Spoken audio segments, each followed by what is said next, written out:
चल छोटे, आज बहुत बड़ी चोरी करते हैं।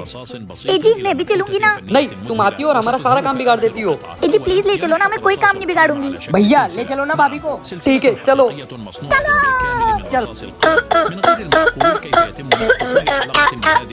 इतनी ठंड में कोल्ड ड्रिंक पियोगी तो खासोगी ना। अगर चोरी करते हो खासी ना तो सोच लेना।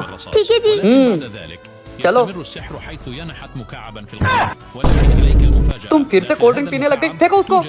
जी चलो अंदर। कौन है रे?